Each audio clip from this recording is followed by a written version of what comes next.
Naisip mo ba kung bakit, sa kabila ng pagpunta sa simbahan, pakikinig sa mga sermon, at pakikinig sa pangalan ni Hesukristo bawat linggo, ang iyong buhay ay nakakaramdam pa rin ng walang laman? Bakit ang iyong mga dalangin ay tila hindi naririnig, ang iyong pananampalataya ay mahina, at ang iyong koneksyon sa Diyos ay patuloy na kumukupas? Paano kung ang dahilan ay hindi ka, ngunit ang isang nangangaral sa iyo? Oo, narinig mo iyon ng tama. Hindi lahat ng mangangaral na gumagamit ng Biblia ang nangunguna sa mga tao sa Diyos. Sa katunayan, ang ilan ay gumagawa ng eksaktong kabaligtaran at maaari kang nasa ilalim ng kanilang impluensya nang hindi mo ito nalalaman. Binalaan tayo ni Jesus mismo sa Mateo 7:9. Panoorin ang mga maling propeta. Hindi lamang ito isang pangkalahatang head-up, ito ay isang espiritual na alarma. Dahil ngayon hindi mabilang na mga tinig ang nangangaral, naghuhula at gumaganap sa pangalan ni Hesukristo. Ngunit sa likod ng kanilang mga salita ay namamalagi ang isang nakatagong motibo, kapangyarihan, pera, kontrol. Ginagamit nila ang Biblia bilang isang tool, hindi isang katotohanan. Nagsasalita sila ng pananampalataya ngunit humahantong ka sa pagkalito. At kung hindi mo pa pinag-uusapan kung ano ang iyong naririnig, baka mahuli ka sa kanilang bitag. Hindi ito isang laro, kundi ito ang iyong kaluluwa. Sa video na ito ilalantad namin ang pinaka mapanganib na mga palatandaan na ang isang tao ay gumagamit ng Biblia upang maalis ka sa Diyos. Ang mga ito ay hindi lamang mga teorya. Ito ang mga pattern na binalaan tayo ni Jesus, Paul at Peter sa banal na kasulatan. Malalaman mo na kung paano subukan ang bawat mangangaral, bawat mensahe, bawat paglipat ng Diyos laban sa salita mismo. Sapagkat ang totoong pananampalataya ay hindi batay sa damdamin, ito ay nakaangkla sa katotohanan.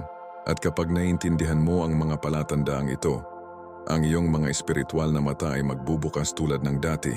Kaya bago kami sumisid, hayaan mo akong magtanong sa iyo ng isang bagay. Nasundan mo na ba ang isang mangangaral na kalaunan ay iniwan ka ng disillusion? Naibigay mo na ba, naglingkod at pinagkakatiwalaan lamang upang wakasan ang espiritual na tuyo? Kung gayon, ang mensaheng ito ay eksakto kung ano ang hinihintay ng iyong puso. At kung hindi, kailangan mo ito ng higit pa upang makilala mo ang bitag bago ka nito mahuli. Manatili sa akin hanggang sa huli, dahil kung ano ang matutuklasan mo ngayon ay maaaring maprotektahan ang iyong kapalaran at ibalik ka sa mga paa ni Hesukristo. At hey, kung naniniwala ka sa kapangyarihan ng pananampalataya, ang katotohanan ng Biblia at ang pagtawag ng Diyos sa iyong buhay, huwag kalimutan na mag-subscribe at i-on ang mga abiso. Ito ay hindi lamang isa pang video, ito ay isang wake-up call. Magsama tayo ng mas malalim. At kung handa ka na, i-type ang "handa akong makita ang katotohanan" sa mga komento. Magsimula tayo. Mayroong isang dahilan kung bakit binalaan tayo ni Hesukristo na may kagyat na kagyat sa Mateo 7:15. Panoorin ang mga maling propeta. Dumating sila sa iyo sa damit ng tupa, ngunit sa loob ay mabangis silang mga lobo.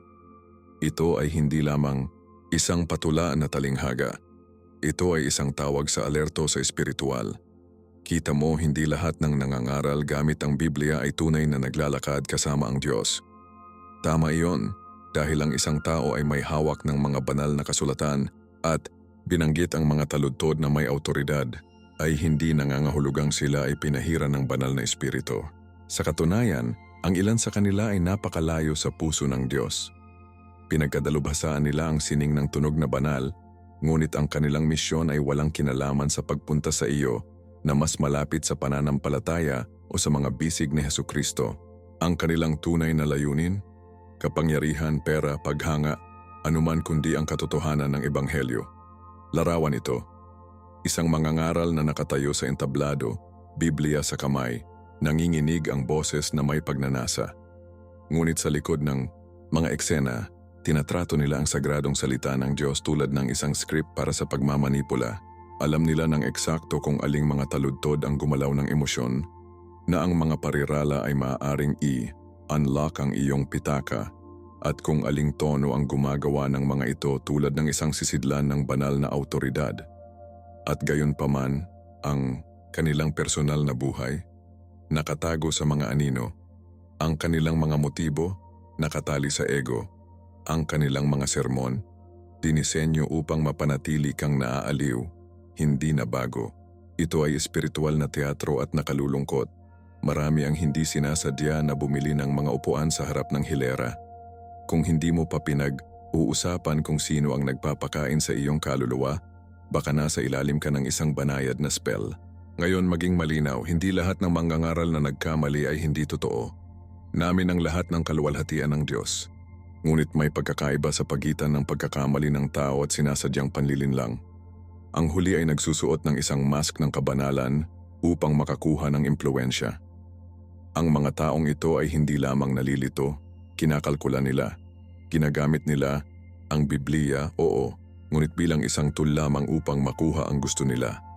Pagwiwisik sila sa pangalan ni Hesukristo na sapat lamang upang tunog na kapani, paniwala. At pinakamasama sa lahat, kinukuwenta nila ang iyong pananampalataya na umasa sa kanila, hindi sa Diyos. Iyon ay kapag ang pananampalataya ay naging fandom at ang ebanghelyo ay nawalan ng pagbabago ng kapangyarihan sa iyong buhay. Ito ang dahilan kung bakit napakahalaga ng pag-unawa, lalo na sa mga oras na ito na ang mga tinig ay malakas ngunit hindi palaging banal. Ang pananampalataya ay hindi lamang tungkol sa pakikinig, tungkol sa pagsubok. Sinasabi ng Juan 4:1, mahal na mga kaibigan, huwag maniwala sa bawat espiritu, ngunit subukan ang mga espiritu upang makita kung sila ay mula sa Diyos. Paano mo ito magagawa? Buksan mo ang iyong Biblia, manalangin ka ng may katapatan, hinihiling mo sa banal na espiritu ang karunungan, sapagkat kahit na ang mga himala, apoy at malakas na pangangaral ay maaaring magmula sa isang peking mapagkukunan kung ang pundasyon ay hindi katotohanan ng Diyos. Ang kaaway ay hindi palaging kumakatok sa iyong pintuan sa galit. Kung minsan naglalakad siya sa nakangiti, may hawak na Biblia, kaya't kung wala pa ring sinabi sa iyo nito, nakinig ng mabuti. Hindi sapat na marinig ang salita. Dapat mong malaman ang isa na ang salita. Iyon si Hesukristo, na hindi kailanman ginamit ang kanyang kapangyarihan upang samantalahin ang sinuman na nagturo ng may autoridad ngunit nanirahan sa pagpapakumbaba. Na hindi kailanman sinisingil ng isang himala at hindi kailanman itinuro sa kanyang sarili, ngunit laging sa Ama. Habang sinisimulan namin ang paglalakbay na ito ng magkasama, hinihiling ko sa iyo, huwag lamang ipagpalagay na ang isang tao ay mula sa Diyos dahil sinabi nila na Amen na may apoy. Tumingin ng mas malalim. At habang sumusulong tayo, hayaang galugarin ang mga palatandaan na ilantad ang mga lobo na ito sa damit ng tupa, maging matapat, hindi naging tanyag si truth. At sa isang mundo na naghahangad ng pagpapatunay sa pagkumbinsi, maraming mga mangangaral ang ipinagpalit ang hilaw, nagbabago ng buhay na kapangyarihan ng ebanghelyo para sa makintab na pagtatanghal at mga mensahe na pinahiran ng asukal. Ang Galatia 1:10 ay tumama mismo sa gitna ng isyong ito. Sinusubukan ko na bang manalo ang pag-apruba ng mga tao o ng Diyos? O sinusubukan kong palugdan ang mga tao? Kung sinusubukan ko pa ring palugdan ang mga tao, hindi ako magiging isang lingkod ni Kristo. Ang talatang iyon lamang ang naglalantad ng pagganyak sa likod ng isang mapanganib na takbo. Nangangaral na magustuhan, hindi upang luwalhatiin si Hesukristo, hindi upang dalhin ang mga tao sa pagsisisi, basta na magustuhan. At kapag naging layunin iyon, nagbabago ang mensahe, dahan-dahan, subtly. Ngunit tiyak, malayo sa Diyos at mas malapit sa palakpakan ng tao. Kita mo, ang isang tunay na lingkod ng Diyos ay hindi na edit ang Biblia upang umangkop sa iyong emosyon. Ang salita ay hindi para sa debate o modernong muling pag-rebranding. Ito ay walang hanggan, matalim ito, nagahati ito. Ngunit ang maling guro ay twist nila ang katotohanan sa isang bagay na malambot at mabibili. Sasabihin nila, huwag kang mag-alala tungkol sa kasalanan, nauunawaan ng Diyos, o maniwala ka, lang at mapalad ka, ganap na lumaktaw ang pagsisisi. Bakit? Dahil ang katotohanan ay hindi komportable ang mga tao at hindi nagbebenta ang kakulangan sa ginhawa. Ngunit narito ang bagay, ang kaginhawaan ng walang pagwawasto ay humahantong sa pagkabulok ng espiritual. Hindi iyon pag-ibig, espiritual na sabotahe iyon. At nakalulungkot, marami ang nakaupo sa mga simbahan na naaaliw, hindi na bago. Dalhin natin ito sa bahay. Naranasan mo na ba ang isang sermon at naisip, nakasisigla iyon? Ngunit hindi mo maalala ang isang taludtod na nabanggit? Hindi iyon aksidente. Ang ilang mga mangangaral ay maingat na likhain ang kanilang mga salita upang tunog na espiritual nang hindi nakakaharap ng kasalanan. Bakit? Dahil ang pagtawag sa mga panganib sa kasalanan at ang pagkakasala ay maaring mga hulugan ng mas kaunting mga tagasunod, mas kaunting mga donasyon, mas kaunting mga bookings. Ngunit maging malinaw, si Jesus na si Kristo ay hindi kailanman pinipigilan ang katotohanan upang maprotektahan ang damdamin ng mga tao. Tinawag niya ang pagkukunwari, binalaan ang impyerno at hinimok ang pagsisisi dahil iyon ang hitsura ng totoong pag-ibig. At ang sino mang nag-aangkin na mangaral sa kanyang pangalan ay dapat gawin ang parehong. Ito ay kung saan magkasama ang pag-unawa at pananampalataya. Sinasabi ng Biblia sa 2 Timoteo 4:3, darating ang oras na ang mga tao ay hindi magtiis ng maayos na doktrina. Magtitipon sila sa paligid nila ng maraming mga guro upang sabihin kung ano ang nais marinig ng kanilang mga nangangati na tainga. Hindi darating ang oras na iyon. Narito ito. Nabubuhay natin ito. Marami ang iginuhit sa mga tinig na nagsasabi sa kanila kung ano ang nais nilang marinig, hindi ang kailangan nila. Ngunit ang pananampalataya ay hindi itinayo sa pag-ulam, itinayo ito sa katotohanan. At ang katotohanan ng Diyos ay hindi laging maganda ang pakiramdam. Minsan ito ay nagkukumbinsi. Minsan ito ay pinuputol ng malalim, ngunit laging nagdadala ng buhay kung natanggap mo ito ng may pagpapakumbaba. Kaya narito ang totoong tanong. Sinusundan mo ba ang isang taong humahantong sa iyo sa katotohanan o pinapanatili ka lamang na naaaliw? Kung hindi ka nakakaramdam ng nahatulan, hindi kailanman hinamon, hindi na hinihimok na lumalim sa iyong paglalakad kasama ang Diyos, baka oras na upang masuri muli kung sino ang nagsasalita sa iyong buhay. Sapagkat ang salita ng Diyos ay hindi inilaan na mahulma sa paligid ng iyong pamumuhay, ito ay nangangahulugang ihulma ka sa imahe ni Kristo. Habang lumilipat kami, sa susunod na pag-sign, ihanda ang iyong puso upang masubukan ang lahat ng iyong naririnig. Hindi lamang sa kung paano ka nakakaramdam, ngunit sa pamamagitan ng kung nakahanay ito sa hindi nagbabago na katotohanan ng Biblia. Mayroong isang bagay na hindi nakakagulat na nangyayari sa maraming mga simbahan ngayon. Ang mga platform ay nagtayo ng higit pa para sa mga personalidad kaysa sa pagkakaroon ng Diyos. At kung titingnan mo ng mabuti, mapapansin mo ang isang mapanganib na paglilipat. Ang focus ay wala na kay Hesukristo, ngunit sa mga ngaral. Ang Juan 3:30 ay hindi magiging mas malinaw. Dapat siyang maging mas malaki. Dapat akong maging mas kaunti. Iyon ang puso ni Juan Bautista. At dapat itong maging puso ng bawat tunay na lingkod ng Diyos. Ngunit nakalulungkot, ang ilan ay nag-flip ng script. Ang kanilang mga mensahe, kanilang mga ministro, ang kanilang brand, ito ay tungkol sa kanila. Hindi pananampalataya, hindi ang Biblia, hindi Diyos, basta sila. Marahil ay nakita mo na ito. Ang mga mangangaral na hindi kailanman nagsasabi, buksan natin ang aming mga Biblia. Ngunit palaging sinasabi, hayaan akong sabihin sa iyo kung ano ang sinabi sa akin ng Diyos kagabi. Ang lahat ay umiikot sa kanilang mga pangitain, ang kanilang mga pangarap, ang kanilang espesyal na pagpapahid.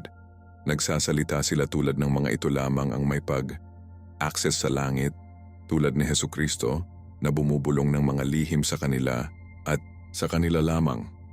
Hindi iyon pagpapakumbaba. Iyon ang espiritual na pagmamataas na nakasuot ng wikang pang-relihiyon. At ang pagmamataas ay hindi kailanman ang postura ng isang tunay na propeta. Sinasabi ng Biblia sa Kawikaan 16:18, ang pagmamataas ay bago ang pagkawasak, isang mapagmataas na espiritu bago bumagsak. Kapag ang isang tao ay gumagamit ng pulpito upang itaas ang kanilang sarili, hindi kanila gabayan sa Diyos. Ginagabayan kanila patungo sa idolatriya.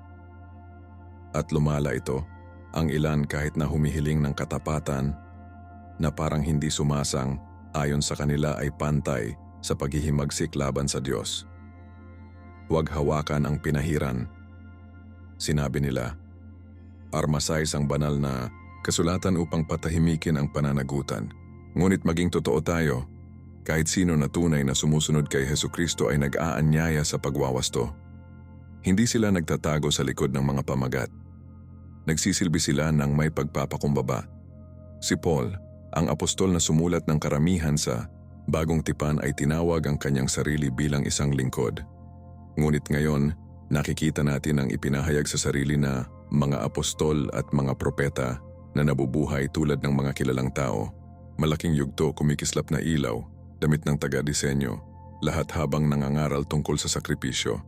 Hindi iyon ministeryo, marketing iyon. At iniwan nito ang mga tao na hinahabol ang mga personalidad sa halip na ituloy ang Diyos.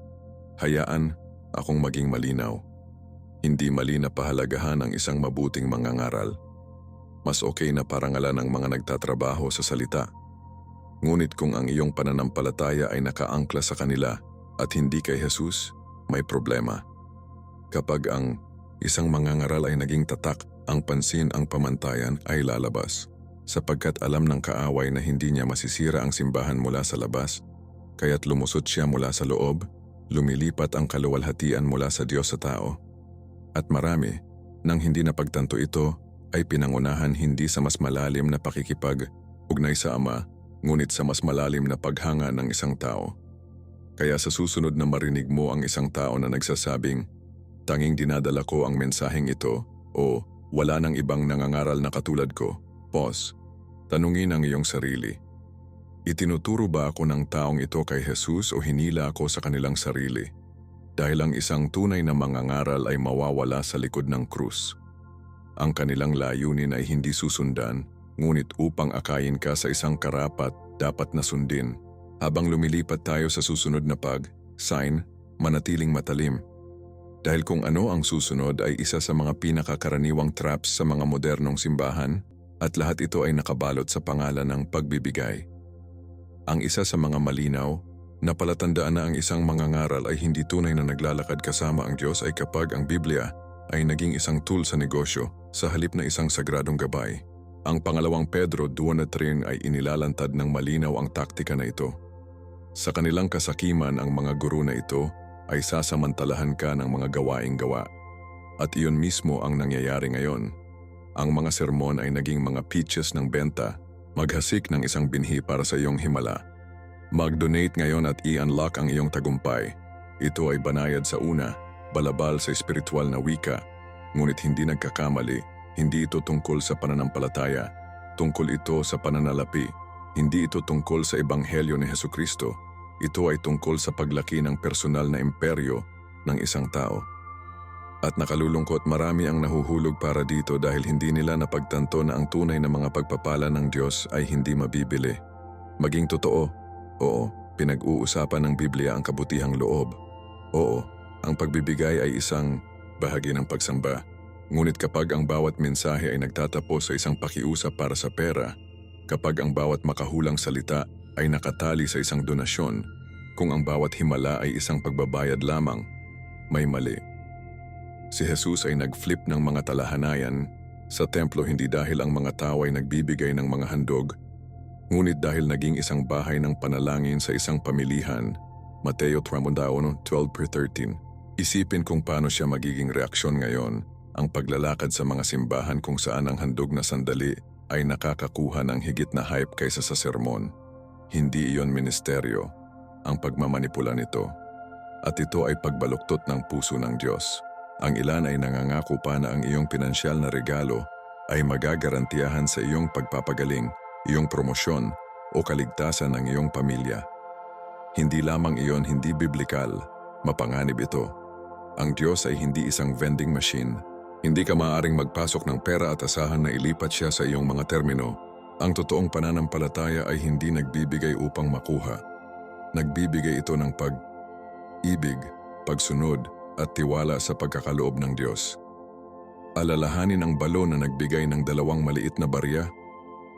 Pinarangalan siya ni Hesukristo hindi dahil sa halaga, ngunit dahil sa puso sa likuran nito.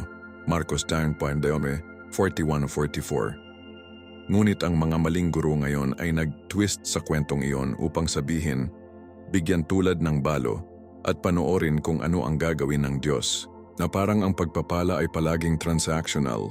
Hindi iyon kung paano gumagana ang biyaya, at huwag kang lokohin ng mga malalakas na patotoo. Nagbigay ako ng $1,000 at nakakuha ng tseke sa mail sa susunod na araw. Oo naman, maaaring pagpalain ng Diyos. Ngunit ang pananampalataya ay hindi tungkol sa mga formula. Hindi ito isang slot machine kung saan hinila mo ang pingga gamit ang iyong ikapu at tumama sa isang jackpot. Ang tunay na pagpapala ay dumarating sa pamamagitan ng pagsunod, sa pamamagitan ng paglalakad sa katotohanan, sa pamamagitan ng pagtitiwala kay Jesus kahit na walang kahulugan, at kung minsan ang pinakamalaking pagpapala ay espiritual, napapahiya sa mga bagyo, kagalakan sa sakit, pagtitiis sa mga pagsubok. Ngunit ang mga hindi nagbebenta ng maayos sa TV, hindi ba? Kaya't ang maling mga ngaral ay lumaktaw sa bahaging iyon at sinasabi lamang sa iyo kung paano maging mayaman sa pamamagitan ng pananampalataya. Kaya narito ang pagsubok. Kung ang isang mangangaral ay hindi maaaring magturo sa kabanalan, pagsisisi, at ang takot sa Diyos nang hindi nagdaragdag ng isang pinansyal na pitch sa dulo, maging maingat. Sapagkat kapag ang pera ay nagiging motivator, ang mensahe ay hindi na tungkol sa Biblia o pananampalataya o ang kaharian ng Diyos. Ito ay tungkol sa pagbuo ng kanilang tatak, hindi sa iyo sa langit. Habang papunta kami sa susunod na pag-sign, panatilihing bantay ang iyong puso. Ang susunod nating pag-uusapan ay hindi tungkol sa sinasabi ng mga mangangaral, tungkol sa kung paano sila nabubuhay. At tiwala sa akin, ang kanilang mga prutas ay hindi kailanman nagsisinungaling. Narinig mo ang kasabihan, magsanay kung ano ang ipinangangaral mo. Ngunit pagdating sa Ebanghelyo, hindi lamang ito isang akit na parirala, ito ay kinakailangan sa Biblia. Sa Mateo 7:16 sinabi ni Jesus, sa pamamagitan ng kanilang bunga makikilala mo sila, hindi sa kanilang mga salita, hindi sa kanilang karisma, hindi sa kanilang sumusunod, sa pamamagitan ng kanilang prutas. At ang prutas na iyon ay hindi tungkol sa katanyagan o pagganap, ito ay tungkol sa kabanalan, pagpapakumbaba, at isang buhay na sumasalamin sa Espiritu ng Diyos. Kaya ang tanong ay simple, nabubuhay ba ang mangangaral kung ano ang ipinahayag nila? Dahil kahit gaano kalakas ang tunog ng isang mensahe, kung ang kanilang buhay ay nagsasabi ng ibang kwento, mali ang isang bagay. Ang pananampalataya na hindi nabubuhay ay hindi tunay na pananampalataya. Ang ilang mga mangangaral ay masters ng pagtatanghal. Ang kanilang mga salita ay dumadaloy tulad ng tula. Ang kanilang mga sermon ay nagdadala ng maraming tao sa luha. Ngunit sa likod ng mga eksena, mayroong kaguluhan, mga paningin, gawain, kasakiman, kasinungalingan, at gayunpaman sinabi ng mga tao, well, walang perpekto. Oo, totoo, lahat tayo ay nagkukulang. Ngunit ang isyu dito ay hindi perpekto. Ito ang kawalan ng pagsisisi. Ang isang tunay na lingkod ni Hesukristo ay hindi lamang nangangaral ng katuwiran. Hinahabol nila ito araw-araw. Nagdalamhati sila sa kanilang kasalanan. Naghahanap sila ng pananagutan. Naglalakad sila sa ilaw. Hindi nagtago sa mga anino. At kapag nahulog sila, hindi nila ito tinatakpan ng mga pahayag ng PR. Ipinagtapat nila at hayaan silang ibalik ng biyaya ng Diyos. Binabalaan tayo ng Biblia ng paulit-ulit na maging maingat sa mga lobo sa damit ng tupa. Ngunit narito, ang twist. Alam ng ilang mga lobo kung paano kumilos tulad ng tupa. Alam nila ang wika. Sinipi nila ang tamang mga taludtod, umiiyak sila sa pagsamba. Naghahatid sila ng pakikipag-isa, ngunit ang kanilang buhay, wala itong pagkakahawig sa pagkatao ni Kristo. Gustong-gusto nila ang spotlight ngunit napapabayaan ang lihim na panalangin. Hinihiling nila ang karangalan ngunit maiwasan ang pagpapakumbaba. Ipinangangaral nila ang apoy ngunit nakatira sa kompromiso. Iyon ang dahilan kung bakit sinabi ni Jesus na kilala mo sila sa pamamagitan ng kanilang bunga, hindi ang kanilang apoy. Dahil ang totoong sunog ay naglilinis. Hindi lamang ito mapabilib, nagbabago ito. At kung ang buhay ng isang mangangaral ay puno ng hindi nagsisisi na kasalanan, pagmamataas o imoralidad, Hindi mo na kailangan ng isang makahulang salita upang makilala ang katotohanan. Sinabi na sa iyo ng Biblia, dalhin natin ito sa bahay. Isipin ang isang tao na nagtuturo tungkol sa lakas ng kapatawaran ngunit may hawak na mga sama ng loob. O pangangaral tungkol sa kadalisayan habang nagtatago ng isang dobleng buhay. Hindi lamang ito pagkukunwari, panlilin lang ito. At mas napinsala nito ang higit pa sa mga ngaral. Nakalilito ito sa mga naniniwala. Nagpapahina ito ng pananampalataya. Itinulak nito ang mga tao sa Diyos. Iyon ang dahilan kung bakit hindi opsyonal ang integridad sa ministeryo. Mahalaga ito. Ang ebanghelyo ay hindi lamang isang mensahe na sinasalita natin. Ito ay isang buhay na nabubuhay natin. At ang pinakadakilang katibayan ng pagtawag ay hindi talino. Prutas ito. Pag-ibig, kagalakan, kapayapaan, pasensya, kabaitan, kabutihan, katapatan, kahinahunan, at pagpipigil sa sarili. Iyon ang bunga ng Espiritu. Iyon ang dapat na isama ng isang tunay na mangangaral. Kaya sa susunod na humanga ka sa pangangaral ng isang tao, tingnan ang kanilang buhay. Sinasalamin ba ng kanilang buhay ang pagkatao ni Jesus? Naglalakad ba sila sa pagsisisi? Lumalaki ba sila sa kabanalan? Dahil ang mga platform ay maaaring mapanlinlang, ngunit ang prutas ay hindi namamalagi. At habang lumilipat tayo sa susunod na pag-sign, tandaan, kahit na may nagsasagawa ng mga himala nagbibigay ng mga hula o tumatawag sa apoy, hindi sila automatikong ipinadala ng Diyos. Binalaan tayo ni Jesus na mangyayari ito at ngayon makikita mo kung gaano kalubha ang babala na iyon. Hindi tayo iniwan ni Jesucristo sa kadiliman tungkol sa hinaharap. Sa katunayan, binigyan niya kami ng isa sa mga pinaka-direkta at malungkot na mga babala sa Mateo 24:24 para sa mga maling mesyas at maling mga propeta ay lilitaw at magsasagawa ng mahusay na mga palatandaan at kababalaghan upang linlangin, kung maaari, maging ang mga hinirang. Hindi iyon isang talinghaga, ito ay isang hula. At naglalabas na ito sa harap namin.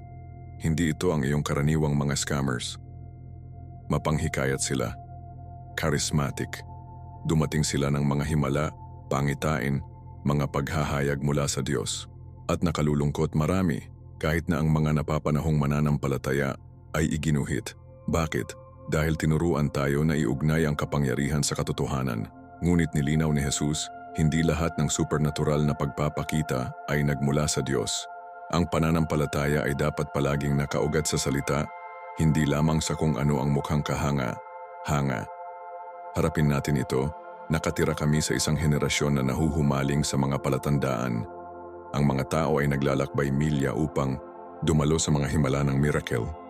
Hinahabol nila ang mga propeta sa Instagram. Ipinapasa nila ang bawat video ng isang tao na nagpapalabas ng mga demonyo o pagpapalaki ng mga patay. Ngunit narito ang catch. Ang mga himala ay maaaring makagawa. Totoo ang emosyonal na pagmamanipula at kahit na alam ni Satanas kung paano gayahin ang supernatural.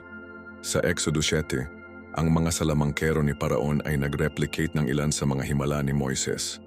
Sa 2 Thessalonica 9, inilarawan ni Pablo kung paano gagamitin ng Antikristo ang lahat ng uri ng mga maling kababalaghan upang linlangin. Kaya ang pagkakaroon ng kapangyarihan ay hindi patunay ng banal na katotohanan. Ang mahalaga ay kung ang mensahe ay nakahanay sa Biblia at kung ang prutas ay humahantong sa mga tao na mas malapit kay Jesucristo. Ang ilan sa mga modernong araw na mga ngaral ay hindi lamang nag-aangkin ng pagpapahid, inaangkin nila ang pagkadiyos. Dinadala ko ang kapunuan ng Diyos. Mayroon akong parehong autoridad tulad ni Kristo. At ang mga tao nagugutom para sa pambihirang tagumpay, maniwala sa kanila.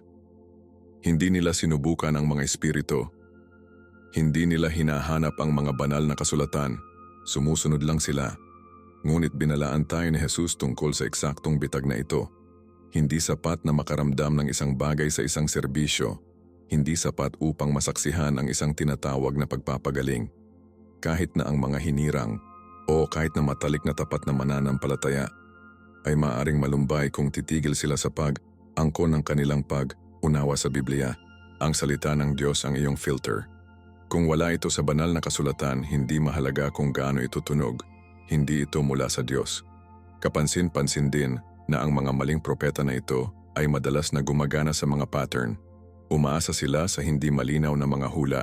Sila ay nasamsam sa kahinaan ng emosyonal. Ipinangako nila ang mga pagpapala na walang mga kondisyon, kaluwalhatian ng walang pagsisisi. Sinabi sa akin ng Diyos na ang isang tao dito ay malapit ng makatanggap ng kotse, ngunit hindi kailanman matugunan ang pagmamalaki, kasalanan o pagsuko. Ito ay pagganap na nakilala bilang hula, ngunit ang tunay na makahulang ministeryo, tulad ng modelo sa banal na kasulatan, palaging tumuturo sa pagsisisi, katuwiran at pagsunod. Tumingin kay Juan Bautista, tumingin sa mga propeta ng luma. Ang kanilang mga salita ay hindi laging popular, ngunit sila ay banal. Iyon ang pagkakaiba. Ang maling propeta ay naghahanap ng palakpakan. Natatakot ang tunay na propeta sa Diyos. Kaya narito ang hamon. Huwag lamang habulin ang kamangha. Manghang, habol ang tagapagligtas. Huwag lamang paniwalaan ang mga palatandaan. Paniwalaan ang mga banal na kasulatan. Subukan ang lahat. Tanong kung ano ang naririnig mo. Maging tulad ng mga Bereans sa mga gawa 17:11 na sinuri ang mga banal na kasulatan araw-araw upang makita kung totoo ang sinabi ni Pablo. Iyon ay kung paano mo binabantayan ang iyong puso. Iyon ay kung paano ka lumalaki sa pananampalataya. At pagdating sa pangwakas na mensahe sa paglalakbay na ito, ang isang katotohanan ay nananatiling. Ang tunay na hindi hinuhusgahan ng hitsura, dapat itong ihayag sa pamamagitan ng salita. At ngayon, oras na upang dalhin ang lahat ng ito sa isang malakas na pagsasara ng paghahayag. Sa pagtatapos ng araw, kahit gaano kalikas na matalino, kung gaano ka mahusay, o kung gaano kalakas ang isang mangangaral, kung ano ang tunay na mahalaga kung ang kanilang mensahe ay linya ng salita ng Diyos. Hindi ang pag-iilaw sa entablado, hindi ang tunog ng kanilang boses, hindi ang karamihan ng tao sa silid. Itinuro sa atin ni Jesucristo na ang katotohanan ay hindi tungkol sa hitsura. Ito ay tungkol sa pagkakahanay, pag-align sa mga banal na kasulatan, pagkakahanay sa puso ng Diyos. Dahil ang tunay na hindi kailangang sumigaw upang maging totoo. At ang isang tunay na lingkod ng Diyos ay hindi nangangailangan ng pansin. Ang gusto lang nila ay mas malinaw na makita mo si Jesus. Iyon ang misyon, iyon ang prutas, iyon ang marka ng isang tao na tunay na tumawag. Kaya kaibigan, huwag lamang kumuha ng salita ng isang tao para dito, basahin ang Biblia para sa iyong sarili. Buksan ito, manalangin ito. Hayaan ang banal na espiritu na humantong sa iyo sa lahat ng katotohanan, sapagkat ang iyong pananampalataya ay masyadong mahalaga na maitayo sa mga hiniram na paniniwala. Hindi ka tinawag na sundin ang mga personalidad, tinawag kang sundin si Jesus. At kung ang pangangaral ng isang tao ay nakakagambala sa iyo mula sa kanya kahit gaano pa pinahiran ang tunog nila, kailangan mong tumalikod at iginawad ang iyong puso sa sinasabi ng Biblia. Ang pananampalataya ay hindi itinayo sa mga palabas sa sunog. Ito ay itinayo sa katotohanan. Ito ay itinayo sa pagkumbinsi. Itinayo ito sa uri ng pag-ibig na itinutuwid at nagbabago. At marahil, nakita mo ang ilan sa mga palatandaang ito. Siguro sinundan mo ang isang mangangaral na nag-iwan sa iyo ng mas nalilito kaysa sa nahatulan. Siguro ang iyong espiritu ay tahimik na nag-nudging sa iyo na nagsasabing, hindi ito nararamdaman ng tama. Hindi lamang iyon pagdududa, maaring makilala iyon. Huwag pansinin ito. Huwag patahimikin ang boses na iyon. Binigyan ka ng Diyos ng regalo ng pag-unawa upang hindi ka mahulog sa panlilinlang. Gamitin ito, sumandal dito, at palaging bumalik sa mga banal na kasulatan. Iyon ay kung saan nakatira ang kalinawan. Iyon ay kung saan bumalik ang kapayapaan. Iyon ay kung saan direktang nagsasalita si Jesus sa iyong kaluluwa nang walang mga filter, ng walang bayad at walang pagmamanipula. Ngayon, nais kong hamunin ka. Isipin ang mga mangangaral na sinundan mo, ang mga mensahe na iyong natanggap. Pinangunahan ka ba nila sa mas malalim na pananampalataya? Pinasisigla ba nila ang totoong pagsisisi? Ginagawa ka bang nais mong buksan ang iyong Biblia at makilala ang Diyos ng mas matalik? Kung hindi, maaaring oras na upang lumipat. Oras upang hanapin ang uri ng pagtuturo na hindi lamang hawakan ang iyong emosyon, ngunit binabago ang iyong puso. At kung nakatagpo ka ng isang tulad nito, Ibagsak ang kanilang pangalan sa mga komento. Hindi sa kahihiyan, ngunit upang buksan ang mga mata. Tulungan natin ang bawat isa na manatiling gising at magkaroon ng kamalayan sa isang oras na puno ng ingay. Dahil hindi ito tungkol sa paghuhusga, tungkol ito sa pag-unawa. Ito ay tungkol sa pagprotekta sa iyong kaluluwa mula sa panlilinlang at mas malapit sa isa na namatay upang mapalaya ka. Si Jesucristo ang tanging pangalan na nagkakahalaga ng pagsunod. Kaya kung nais mong malaman kung paano makita ang isang tunay na mangangaral ng Diyos at kung handa kang matuklasan ang mga tunay na nagdadala ng kanyang espiritu, hindi makaligtaan kung ano ang susunod. Nagsisimula na lang tayo, ngayon na nakita mo ang katotohanan, oras na upang tanungin ang iyong sarili. Sinundan ko ba ang tinig ng Diyos o isang tinig lamang na nakakumbinsi? Hindi ito isang bagay na hindi papansinin. Ang iyong pananampalataya, ang iyong kawalang hanggan, ang iyong kaugnayan kay Jesucristo ay nakasalalay sa iyong natanggap kung sino ang iyong pinaniniwalaan at kung gaano kalalim ang alam mo ang Biblia. Kaya narito ang tanong na nais kong sagutin mo sa mga komento ngayon. Nakatagpo ka na ba ng isang mangangaral na gumagamit ng Biblia, ngunit hinila ka palayo sa Diyos?